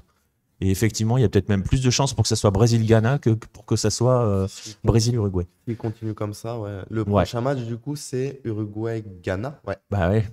Ah ouais. Donc en direct. Ouais, c'est extrêmement décevant vu la qualité de l'effectif, vu ce qu'on avait vu. En fait, on l'a déjà dit, on retrouve comme si c'était l'équipe de Tabarès. Alors que. Bah, on a retrouvé du Tabarès. Ouais, c'est ça. Alors que Tabarès n'est plus là pour le coup. Et surprenant. Marcelin nous avait dit que de Arrascaeta n'était pas blessé quand il est parti de Flamengo. Il a joué la deuxième période seulement contre le Portugal.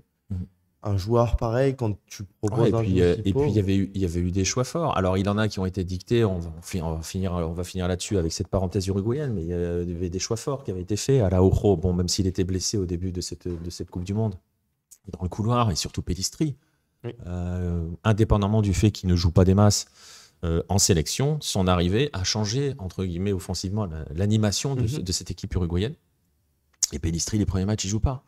Donc voilà. Ouais, il y a quelques. Mais c'est pas de ça le problème, Pastorati, en fait, tu vois, parce qu'ils sont sur leur fin de carrière, on est d'accord, hein, les Godin, les Suarez, les Cavani, Cáceres, revu Cáceres. Oui. Improbable, ça, quand même. Voilà. Et on le sait, donc il n'est pas là le problème, c'est qu'il y avait eu une nouvelle dynamique, une nouvelle dynamique qui avait été insufflée par Alonso avec quelques petites retouches qui avaient véritablement changé l'Uruguay, parce que l'Uruguay de la fin des éliminatoires, c'est une équipe vachement sympa à voir. Et on se dit, oula, attention, parce que c'est quelque chose qui est en train de revenir. Oui. Et là, on est revenu au début des éliminatoires, une équipe qui ne sait pas quoi faire du ballon, et triste à mourir, quoi. C'est clair, et en plus, nous, du côté LO, l'Argentine s'est qualifiée, le Brésil s'est qualifié aussi. L'Uruguay, on a perdu l'Équateur. On a perdu l'Équateur, on a perdu le Mexique. Ça va être compliqué après là. C'est un peu triste parce que surtout l'Équateur, l'élimination de l'Équateur, pour le coup, on était en fin de zone. Bon, les fans de l'Équateur, pour le coup, n'ont pas mal réagi, ça applaudissait à la fin parce que c'est quand même digne ce qu'ils ont proposé, mais c'est super triste. Ils ont raté leur match quand même face au Sénégal. Hein. Ouais, complètement. Mais quand tu regardes le match contre le Pays-Bas, qui se termine en 1-1. Mais il y avait eu un petit peu ces débats. Hein, je sais pas si tu as vu passer les débats sur parce que on les a sentis un petit peu cuits face au Sénégal. Oui. Enfin, je vais pas dire cuits, je vais dire incapables d'accélérer. Donc de trouver le second souffle, comme on dit. Surprenant de la part de l'Équateur. qui est très surprenant de la part de l'Équateur. Et il y a eu des débats sur la notion de mais pourquoi ont-ils continué d'attaquer comme des fous contre le Pays-Bas, machin. Est-ce qu'ils n'auraient pas dû gérer leur match nul pour garder de l'énergie pour se taper le Sénégal? En même temps, ils ont quand même été assez proches de faire tomber les Pays-Bas, quoi. Oui, oui, même proche, hein, concrètement. Si tu rejoues le match, encore une fois, je pense qu'il y a plus de fois où l'Équateur gagne le match que de matchs nuls. C'est ça. C'est Donc ça. concrètement, bon, c'est décevant. Après, c'est bien pour le Sénégal. Et on a la Ah oui, c'est perspective. très très bien pour le Sénégal. Là, ça va être Sénégal-Angleterre, du coup. Ça va être un beau match Ouais. aussi. Et le gagnant de Sénégal-Angleterre affrontera le gagnant de Pologne-France. Donc, Je ne vous ouais, cache pas que sur Sénégal, Angleterre, à Hello, on a choisi notre camp. oui, oui, oui. Allez, le Sénégal. Concrètement, là, c'est pas moi qui vais dire le contraire. C'est clair. Il n'y aura pas photo pour nous. Non, et pour le coup, ce qui nous rassure aussi, c'est que oui, l'Argentine en finale seulement, si on devait les croiser. Donc ça, c'est plutôt cool pour notre sécurité. Ça peut être sympa. Ça peut être sympa. Petite blague, hein, parce que ça se passe plutôt bien. C'est une bonne question. Alors attends, j'arrive mal à lire. Obi Cinco, c'est ça? Oui. Ou il y a un 9 au milieu peut-être. Bon, désolé. On va dire Obi. Hein. Mauvais signe. Tu m'excuseras. J'ai l'habitude, si t'as pas l'habitude de nous, j'ai l'habitude de fracasser absolument tous les pseudos.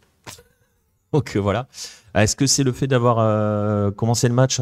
C'est pas une équipe qui joue vraiment le nul, hein, l'Équateur. De toute façon, ils savent pas vraiment le faire. L'entraîneur. L'entraîneur, oui. Oui, mais l'équipe, non. C'est tout Mais le voilà. paradoxe. Mais, et ça c'est quelque chose qu'on a souvent dit, que j'ai souvent dit sur Hello, c'est une équipe très jeune, l'Équateur. Et je les voyais passer en 8e, très franchement, surtout après leur entrée dans la Coupe du Monde. J'avais un petit peu peur que la pression d'une Coupe du Monde les fasse déjouer, au final non. Donc après le match face au Qatar, bon, vous allez me dire il n'y avait pas grand-chose en face parce que le Qatar était ultra décevant, ok. Après le match des Pays-Bas, je me disais c'est bon, ils vont passer. Oui. Et pour moi, ils étaient calibrés pour 2026. Donc, parce qu'il y a des gamins dedans. Je veux dire, Ngapi, il a 21 ans quand même. Hein. Oui. Défenseur central Titu, il a 21 ans, les mecs. Donc, Excellent travail. On en avait déjà parlé pour ceux qui ont l'habitude de nous suivre en live, notamment Libertadores. On a tendance à beaucoup parler de l'Équateur parce qu'il est clairement devenu la 3e puissance du continent sur le exactement. foot. Brésil première, Argentine seconde. Et pas si loin derrière. C'est ça qui est impressionnant, c'est que pas si loin derrière, il y a l'Équateur. Parce que concrètement, en Argentine, Boca River, on va voir Racing cette année qui s'est qualifié. Derrière, même si Racing a l'habitude de choke un petit ouais, peu. c'est ça. En fait, Racing peut très bien te sortir Flamengo et perdre contre Cerro Porteño ou Voilà, c'est ça. contre des plus petites équipes. Racing peut faire. J'ai même pas d'équivalent en France pour le coup. Mais... Racing? Ouais, qu'est-ce qu'il y a? Non. Non, il n'y a pas. Hein. Après, Racing ne peut pas vivre une saison sans souffrance, sinon c'est pas C'est Racing. pas possible. Donc, Ouais, et avec des très grandes joies et d'horribles souffrances, sinon c'est pas Racing. C'est voilà. Mais bon, oui, l'Équateur est la 3e force au niveau des clubs et t'es pas loin d'être la 3e force aux éliminatoires. Ils finissent 4, il me semble. L'Uruguay doit les doubler à la fin, je crois. J'ai un doute parce que ça s'est tellement joué. Ouais, parce proche, qu'ils terminent avec les nuls, avec le Brésil et l'Argentine. Il me ouais. semble que l'Uruguay passe à ce moment-là. C'est possible. Et je me souviens que Jérôme a réagi quand il entendait partout que l'Équateur avait fini 3e. Et voilà. Et donc, pour 2026, c'est bien 6 équipes CONMEBOL qualifiées. C'est 7,5. J'ai un doute pour le coup. Je sais plus. Je crois que c'est et demi, ouais. C'est 6,5. Ouais, c'est sûr qu'il y a un. Ça doit être 6,5. en répétage. Donc c'est 6 directs et une en barrage. Oui. Ouais, c'est ça. Donc ça va faire 7. Ça va être incroyable les qualifications pour la Coupe du Monde. Je sais pas comment ils vont nous organiser ça, mais. 7 sur 10 équipes. Bon, il n'y aura pas la Bolivie, il n'y aura pas le Venezuela. Et donc vous cherchez celui qui va choc dans les autres entre Chili, Colombie, Pérou, Paraguay. Voilà. Pour moi, Petite pièce sur le Chili. Pour moi, ils vont devoir se réinventer. C'est pas possible de continuer. Comme Sur ça, un championnat Bah oui, parce que tu vas avoir les mecs qualifiés, on va les savoir très rapidement. Et ensuite, tu vas jouer des matchs amicaux concrètement. C'était déjà un peu la limite cette année. On était très bas au niveau des points pour certains qualifiés parce que tu en avais 2 qui étaient très très loin devant. Et les autres, c'était très très bas au niveau des points. Ouais, et il leur manquait. Le plus drôle, c'est qu'ils étaient très très loin devant. Il leur manquait l'Argentine-Brésil concrètement. Celui qui s'est arrêté en plein milieu. En plus. Bon on se demande pourquoi ils ne l'ont pas joué d'ailleurs. Tiens. Bizarre. Pourquoi ils n'ont pas voulu le jouer en septembre à 2 mois de la Coupe du Monde? Mais bon, voilà. Mais on verra. Ce sera 2026, on aura le temps de se projeter. Et puis attention, parce que On est en Amérique du Sud. On vous l'a dit, hein, nous, on est arrivé à Buenos Aires pour faire nos trucs. On improvise pas mal de choses parce que les choses se font au dernier moment. Oui. Donc, parler de long terme quand on est en Amérique du Sud, quel que soit le pays, c'est être ambitieux. Ouais, mais pour le coup, tu vois, Même si l'Équateur, ça fait 10 ans que ça s'est mis en place. c'est ce que j'allais dire. C'est pour le coup, l'Équateur, s'il y a un capital confiance à placer sur la manière de travailler, il y a surtout un club, Independiente del Valle, qui est Ouais. super connu pour ça. Et la plupart des joueurs de cette sélection, d'ailleurs, sont issus. Ah bah, match d'ouverture, ils étaient 7 sur 11 à être passés par le club. Au moins passés par le club. Ouais. Voilà. Ça veut dire. T'as tout dit quand t'as dit ça finalement. C'est ça. Et pour le coup, après, évidemment, Argentine et Brésil, tu auras toujours des talents. C'est pas demain qu'on va arrêter d'avoir des talents dans ces ligues-là. Regarde Hendrick, hein, par exemple. La Ouais, future non, star du Brésil, et pour le puis coup. même regarde l'équipe d'Argentine actuelle. Ça a été Oui. dit, hein, les mecs pendant le match, pendant les Direct, différents ouais. commentateurs, ça a été rappelé. Hein, Julian, 22 ans, McAllister, 25, je crois. Oui. Enzo, 21. 21. Donc, Même si Paredes, ah non, il est un peu plus ancien. Paredes, c'est ouais, plus vieux. Paredes, c'est plus vieux, ouais. T'as juste la défense. Mais Molina est pas si vieux que ça, hein. Il est parti libre de ouais, mais Boca. t'as Lisandro Martinez qui est pas vieux. Ouais, pareil. Ouais, Donc, c'est ça. Ton t'as des attaque, mecs, au final, des mecs bon, qui arrivent derrière. Il n'y a t'as pas encore Messi et Fausto. Di Hein. Maria qui compensent. Si tu dois faire la moyenne d'âge, je suis pas certain qu'elle soit si basse, mais en fait, c'est Non, elle très est élevée. disparate. Mais les joueurs là qui sont en ce moment déterminants sont très jeunes. Oui. Et avec toute la pression de la Coupe du Monde, c'est pour ça que je te dis que concrètement, là, Alvarez, Julian, on n'avait plus de doute parce qu'à City, il a montré ce qu'il savait faire, donc on n'avait plus de doute. Et City, c'est City. On sait qu'il y a toujours quelques personnes qui vont dire oui, non, mais Enzo, il joue à Benfica. Donc bon, Benfica, j'attends de voir dans un grand club. Là, pour le coup, il l'a montré avec l'équipe d'Argentine, avec toute la pression qu'il y a derrière, pour le coup. Je pense que, ouais, on le disait, concrètement, là, s'il y avait encore des personnes qui doutaient de lui, je pense que là, c'est réglé. Qu'on me les appelle. Ouais, J'ai 2 mots à leur dire. Ces personnes-là. Mais bon, voilà. Mais voilà. Et puis, il y a des petits jeunes. On a Thiago Almada qui est entré en fin de match. oui. En oui. plus. Et Dybala n'est pas rentré. Non. Grosse. On parlait tout à l'heure hein, avec pas mal de gens dans le chat. Disaient c'est dur pour Lautaro. Julian qui prend sa place. Lautaro qui jouera peut-être plus. On ne sait pas. Hein. Franchement, c'est pas. C'est pas forcément À qu'on mon peut avis, pas il arrêter. rentrera de Scaloni toute manière. montre qu'il n'a pas d'idée à arrêter, en fait. Que Non. vraiment, il s'adapte au jour le jour. Je pense qu'en fait, il doit faire comme un peu tout le monde, tu vois, aussi par rapport aux formes physiques diverses et variées des joueurs, parce qu'on est sur une période très particulière quand même. Oui. Mais le fait que Dybala n'entre pas dans un match que l'Argentine maîtrise totalement, ils en ont parlé hein, à la télé argentine. Je ne sais plus lequel des deux voulait voir Dybala sur le terrain. Ouais. C'est un signal fort, pas dans le bon sens pour Dybala. Ouais, pour le coup. Et Dybala est quand même plutôt apprécié hein, en Argentine quand tu regardes la plupart du temps. Par les supporters d'Instituto. Ouais, mais de Racing, là, pour le coup, celui qui nous a dit ça, t'es bien racingista, très très racingista même.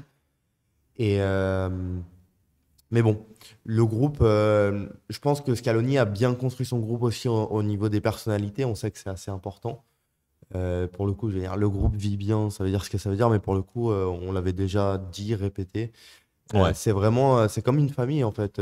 Tu regardes comment vit le groupe et tout. Je pense qu'après la Coupe du Monde, à moins qu'il y ait un fracasso total, j'ai du mal à le voir arriver, éventuellement te prendre, je ne sais pas, perdre contre Après, avec beaucoup de buts d'écart. Après, j'ai envie de te dire, maintenant, alors pour ceux qui ne parlent pas espagnol, hein, le fracasso total, c'est l'échec. Hein. Oui. C'est un échec. Est-ce que la Coupe du Monde Argentine maintenant, même en imaginant qu'ils se fassent piéger par l'Australie, qu'ils soient emmenés jusqu'au tir au but et qu'ils perdent, la bise au Pérou. Salut Romain. Est-ce qu'en admettant un scénario comme cela, ça serait un échec pour l'Argentine? Peut-être une déception, mais pas un échec. On le pardonnerait, pour le coup, on le pardonnerait. Très concrètement, Scaloni va pas sauter après cette Coupe du Monde. Même s'il passait pas les poules, je suis pas certain qu'il l'aurait sauté. Mais là, pour le coup, ouais, c'est complètement bon. Et en plus, on a des belles perspectives. Hein. Si l'Argentine peut aller loin dans cette Coupe du Monde, on peut avoir droit à des matchs sympas. On regardait tout à l'heure éventuellement le quart de finale. Ça va être s'il passe l'Australie, bien sûr. Ce serait entre les États-Unis et les Pays-Bas. Et Nico me disait, moi je veux que ce soit les États-Unis, moi je préfère les Pays-Bas, mais il m'a dit, je vais te laisser expliquer. Mais franchement, alors moi, mon plus grand traumatisme, c'est le Pays-Bas-Argentine de 98. Donc les Argentins aiment bien la notion d'essayer de prendre sa revanche quand ils veulent. Le Argentine-Pays-Bas quand ils veulent. Donc ouais, ça peut être sympa. Nous, de notre côté, on les évite pour un petit moment, donc c'est cool. Ouais. Et eux nous évitent aussi parce que la France est quand même assez crainte. Hein. Pour le coup, par exemple, là, on a commencé à s'intéresser à la télé argentine sur Que mange Giroud. L'autre jour, j'ai vu passer ça comme vidéo. ESPN s'intéressait à ce que mangeait Giroud. Et indépendamment de la télé, nous, ce qu'on voit ici à Buenos, quand on croise les gens, ils sont tous quand même très impressionnés, entre guillemets, par le parcours des Bleus sur cette phase de groupe. Et ils sont tous surpris qu'on puisse leur dire que on est quand même inquiet parce que c'est vrai que c'est pas dans notre tradition d'être tranquille en phase de groupe. Même si 98, on n'a pas vraiment tremblé. Mais c'est vrai que on leur dit souvent, ouais, on se méfie parce que vous savez, phase de groupe, généralement, on démarre lentement et on part très fort après. Et les gens nous disent, bah attendez. Et ils ont même du mal à croire. Moi, je leur dis tout le temps, franchement, avec le pessimisme général qu'il y avait avant cette Coupe du Monde, moi, personnellement, j'étais pas serein. Ils ont du mal à nous croire. Et ensuite, je leur rappelle quand même les absences françaises. Mais c'est vrai que si tu regardes le 11 français titulaire, c'est quand même très impressionnant de base. C'est brutal. Hein. C'est incroyable. Donc, je leur dis, ouais, on est quand même sans Pogba et sans Kanté. La plupart du temps, ils te demandent plutôt Benzema. Le débat, est-ce que Benzema, avec l'équipe de France, c'est mieux ou pas, existe aussi en Argentine pour le coup. On en parle aussi pas mal. C'est pas seulement. Mais pas de la même manière qu'on Non, c'est totalement différent pour le coup. Alors on a du mal avec la binationalité non, même pas la binationalité, les origines en Argentine, mais on n'a pas les mêmes débats non plus quand il s'agit d'évoquer Benzema. Là pour le coup, c'est un peu plus une question de football. Ah, c'est totalement une question de football pour le coup. Donc voilà, là c'est très différent. Pas sûr d'avoir les Pays-Bas en quart, nous dit Paul Le Poulpe. Je pense que les États-Unis peuvent leur poser des soucis. Très franchement, j'espère que les États-Unis vont leur proposer des soucis, surtout dans cette construction aussi pour 2026. Donc voilà. Et puis parce que j'aime beaucoup cette équipe américaine, même si je suis pas très fan de leur coach. Hein, je l'ai déjà dit plusieurs fois dans les émissions. Donc je vais le laisser tranquille. Je vais le laisser travailler. Voilà. Non, parce que je sais que ça lui met la pression quand je commence à dire que dans les éliminatoires, on savait jamais comment son équipe jouait. Ça ressemblait à rien parfois. Bon bref. J'ai reçu des messages, Nico, mais pas la pression à Berhalter. Il est fébrile. Voilà. Ouais, non, c'est pas vrai. Hein. Est-ce qu'Almada, on le voit arriver dans un avenir proche en Europe? Peut-être. C'est dur. Hein. C'est dur de dire. C'est très très dur de se projeter. Parce que surtout que c'est le genre de joueur qui est très approprié pour la MLS. Et je pense à certaines personnes, Nico me l'avait dit, si vous aimez les 10 à l'ancienne, pour le coup, vous allez adorer la MLS. Mais c'est ça. Et moi, je pense à Lodero, immédiatement, si tu me demandes quelqu'un à MLS ou Lodero, qui est incroyable, il est toujours à Seattle, je ne voudrais pas dire de bêtises. C'est la fin, là. C'est la fin. Je crois qu'il va pas. Je sais pas s'il est parti ou va partir. J'ai un peu lâché l'après-saison américaine. Du point de vue des news, j'ai suivi les matchs, mais voilà. Mais oui, c'est vrai que si vous n'avez jamais vu de la MLS, si vous êtes encore dans ça permet de parler aussi un petit peu des États-Unis. Si vous êtes encore dans les images d'autrefois où les mecs jouaient sur des terrains où il y avait encore les tracés de football américain, c'est plus le cas. Il y a quand même une équipe qui joue dans un stade de merde. Je vous laisserai googler. Mais mais je l'ai déjà dit plusieurs fois, c'est New York City qui joue au Yankee Stadium, voilà, sur un terrain de baseball. Donc voilà. Bref. Mais ça reste une très très bonne équipe quand même, hein, New York City. Hein, ils étaient champions l'année dernière. Donc bon, voilà. Mais si vous aimez les meneurs de jeu, les vrais 10, ils ont une place incroyable en MLS. Il y en a dans chaque équipe. Ils sont pas tous argentins. Tu vois, il y a Gino Zelarayan par exemple qui s'éclate. Il y en a dans quasiment toutes les équipes. Il y a une vraie place qui est laissée aux 10 et c'est aussi pour ça que ce championnat est magnifique. Donc voilà. Mais donc par rapport à Almada, il est bien en MLS. Je ne sais pas s'il viendra en Europe. Après, il y a un petit côté sombre sur Almada parce qu'il y a des affaires un petit peu cheloues de violence conjugale. Ouais, c'est malheureusement trop commun. Voilà. On n'est pas au niveau de ton Sébastien Villa. Non. Non, mais pour être au niveau de Vichat, il se pourrait qu'il y ait quelques affaires un petit peu qui pourraient aussi refroidir à un moment certains clubs européens. Hein. Ouais, concrètement. Voire même des clubs de MLS. Hein. Je veux dire, si le truc finit par partir en sucette, il va pas rester en MLS. Ouais, je pense pas. Du coup, il pourra venir jouer en Argentine. Parce qu'en Argentine, ça ou au Pérou, en dipolo. Oui, concrètement. Bon, Almada au Pérou quand même. Ce serait bizarre. Ouais. Je pense qu'il peut revenir en Argentine assez tranquillement pour le coup, mais c'est malheureux. Mais après, pour le coup, là, est-ce qu'il a la qualité pour jouer en Europe? Bah oui, je pense. Est-ce qu'il va venir? Bon, on n'est pas. C'est difficile à dire, il est encore jeune. On n'est pas dans sa tête non plus. Peut-être que lui n'a pas forcément envie. On sait qu'il doit bien gagner sa vie, il doit avoir un beau cadre de vie aussi. Et puis très honnêtement, il est dans un très bon championnat. Ouais. Il y a une Coupe du Monde dans 4 ans dans le pays où il est. Donc en termes de développement en général, ça aide aussi. Et puis les États-Unis le font très très bien. Et très franchement, entre jouer dans une très bonne équipe de MLS qui joue les playoffs, voire le titre, si elle se construit bien, ou venir jouer, c'est une équipe de milieu de tableau espagnol. Oui. Et peut-être prendre le risque aussi, parce qu'on ne sait jamais comment ça se passe. Hein. Pour le coup, là, il est sélectionné. Bon, c'est à cause d'une blessure à la base. Il n'était pas dans la liste initiale. Mais il a joué. Il a été pris. Et il a joué, donc c'est qu'il est vraiment dans les petits papiers de Scaloni. C'est ça. Et pour le coup, c'est bon signe. C'est bon signe. Et là, si tu prends le risque d'aller en Europe, ça dépend. Après, évidemment, si tu vas dans un bon projet, que tu as convenu avec l'entraîneur, tout ça, et ben très bien pour toi. Mais ce serait pas totalement absurde de ne pas le voir en Europe. Non, exactement. Voilà. On a fait à peu près le tour de notre sélection argentine, oui. Qui s'est qualifiée, s'est sélectionnée. Il est tard, ça y est. Non ? Oh, 21h46. Ça va. Il est tard chez vous. On va vous laisser là. Il est très tard chez vous. On va vous remercier d'avoir tous été là. L'Argentine donc est en 8e. On n'a pas franchement tremblé aujourd'hui. Le peuple argentin n'a pas franchement tremblé aujourd'hui. N'a pas tremblé avant le match ni pendant le match. N'a même pas été soulagé après le match. Ça paraissait assez logique. Quand même. On vous l'a pas dit. Mais en revenant... l'Obélisco était inaccessible. Hein. Il y avait quand même des célébrations. Alors imaginez, je ne suis pas convaincu qu'il y ait beaucoup de Français qui se soient rués sur les champs après la qualif obtenue pour les 8e. Là, il y avait quand même beaucoup de monde à l'Obélisco, ce qui veut dire que au fur et à mesure des tours, ça va grimper dans la folie. Hein. Oui, l'Argentine, depuis le début de la Coupe du Monde, est très très confiante sur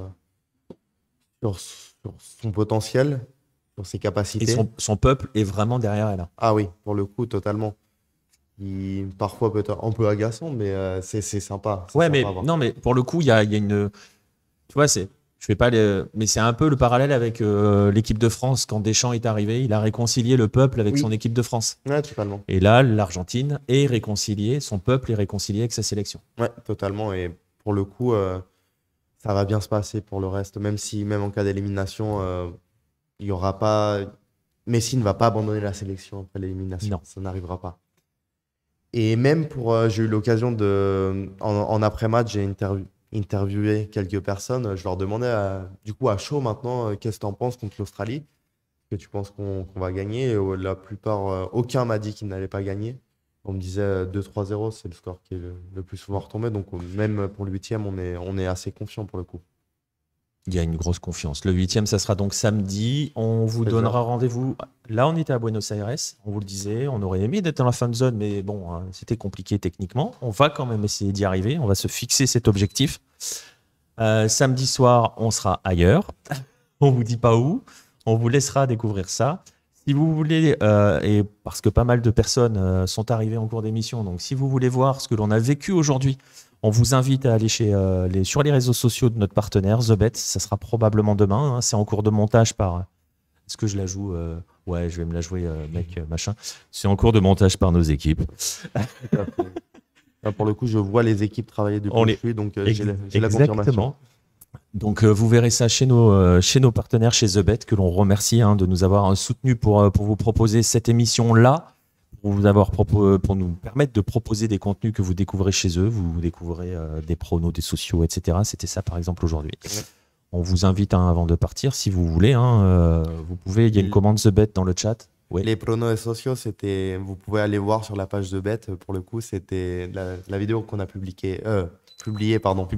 publié Et c'était hier. monsieur qui parlait. Ouais, et pour le coup, c'est moi qui vais faire un micro-trottoir dans la fan zone. Donc, allez voir, ça dure 1 minute, c'est assez dynamique, c'est assez sympa. Et vous allez voir une vision d'ensemble de la fan zone qui était bien plus vide parce que concrètement, c'était le match de l'Équateur.